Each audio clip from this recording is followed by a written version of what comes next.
Nós estamos aqui diante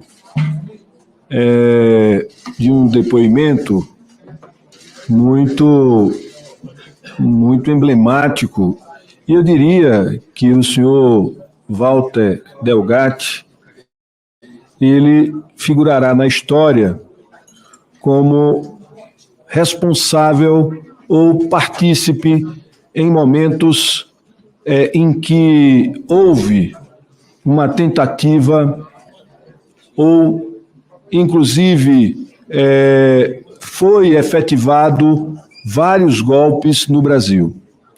Porque, veja, o senhor Walter Delgatti esteve na liberação de todas as informações relacionadas à atuação da Lava Jato.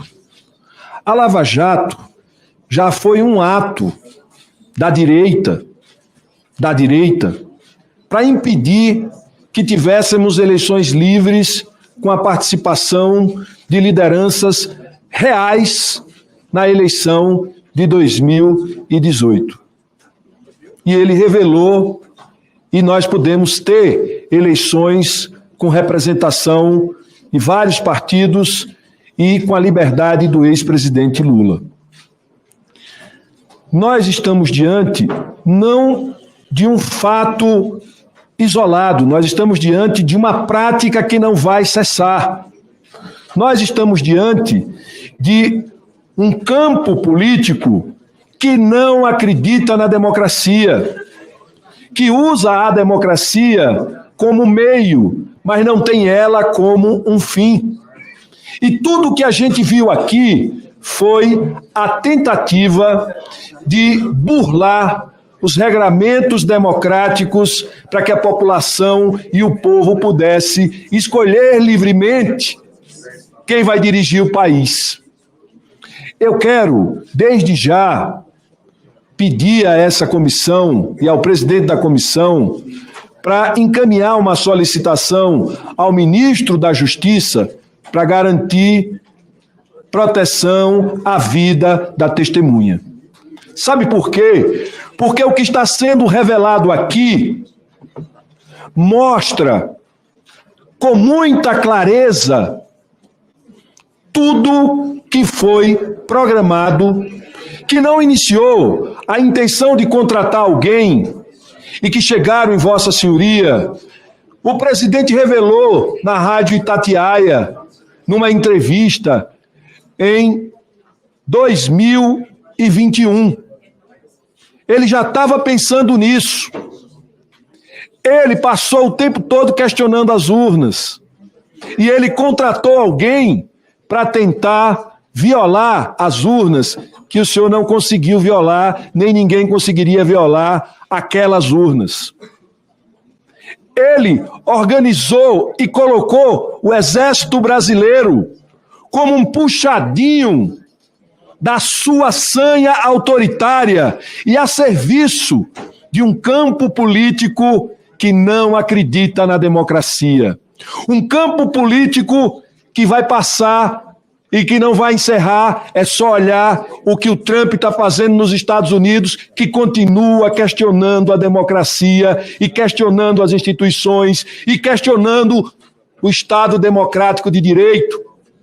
E aqui nós estamos vendo no Congresso Nacional pessoas a serviço dessa bandeira que é defender atos antidemocráticos, tentar construir narrativas que reforçam e que dão, em nome da liberdade de expressão, a liberdade para a prática de qualquer tipo de crime, em nome da liberdade de expressão, em nome da liberdade democrática, que na prática estão perpetrando crimes, cometendo crimes diretamente contra a democracia. Aqui o presidente não comete só um crime, ele diz que tem agentes de outros países investigando o STF. Será que não haviam, e a gente já sabe que houve, visita de agentes de agências secretas aqui no Brasil, investigando o poder judiciário e os políticos antes da eleição de 2018, que gerou a prisão e a destruição da nossa indústria, da construção civil, da nossa indústria petrolífera. Essa direita não acredita na democracia e sabia que se fosse fazer uma disputa real, perderia a eleição. E aí o presidente fala o tempo todo em ruptura. Ele está falando em ruptura e está mandando o exército brasileiro participar desse processo de ruptura, ao colocar o exército para executar tarefas golpistas. Essas pessoas do exército também precisam ser investigadas, indiciadas, identificadas e punidas e expulsas, porque maculam a imagem da instituição Forças Armadas do Brasil. Assim como esse presidente que contrata Vossa Senhoria, que dá carta branca a Vossa Senhoria, que diz que vai fazer indulto, que manda pagar. Veja, é uma sequência de crimes para impedir a nossa democracia. Então, senhoras e senhores, nós estamos diante aqui de um debate muito grande. O crime que está sendo perpetrado desde 2016 é contra a democracia. E essa direita que surgiu, ela não vai parar de atacar a democracia brasileira. Esse foi um ataque. E nós precisamos ficar atentos, porque outros virão. Em outros momentos eles vão voltar a atacar a democracia, questionar a eleição, questionar resultado da vontade popular, porque não tem compromisso com o povo nem com a população. Veja só, uma comparação na CPI da Covid. Ficou comprovado o efeito Bolsonaro na mortalidade. Muitas pessoas morreram porque acreditavam que a vacina fazia mal.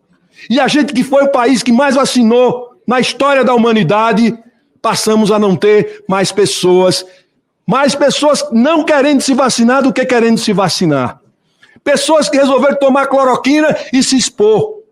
E morreram. Assim como o Alan disse que queria ir atrás do código. E assim como muitas pessoas vieram aqui para seguir o seu líder e dar o golpe, que não era mais o golpe, e ele sabia que não era mais um golpe, porque não tinha as condições para dar o golpe. Ele já sabia que não tinha essas condições. O que ele queria era criar o tumulto e manter a narrativa da direita contra as instituições democráticas. E é o que ele vai continuar fazendo até o fim dos dias dele, porque é disso que esse campo político se alimenta. De ser contra a democracia, o povo, os interesses, os direitos da população. E preste atenção, o que nós vimos no dia 8 de janeiro não foi só um ato qualquer. Ele precisa ser enquadrado como um ato terrorista. Foi terrorismo. Agiram contra as instituições, como agiram o tempo inteiro. No dia 8 de janeiro, foi um ato terrorista de destruição da imagem daqueles que eram símbolos, que são os símbolos da República e da democracia no Brasil. Prestem atenção. Nós estamos diante de um ataque sistemático permanente há mais de 8 anos à democracia brasileira. Bolsonaro é um instrumento e radicaliza e leva milhões de pessoas a atacar a democracia e a cometer um ato terrorista, como foi o dia 8 de janeiro. Ele é responsável. Está comprovado todo o vínculo, toda a responsabilidade dele. Ele precisa ser indiciado, ele precisa se transformar em réu, ser processado e, com certeza, será condenado por lesa pátria por atentar contra a democracia e por organizar um ato terrorista contra as instituições democráticas e o Estado democrático de direito no Brasil.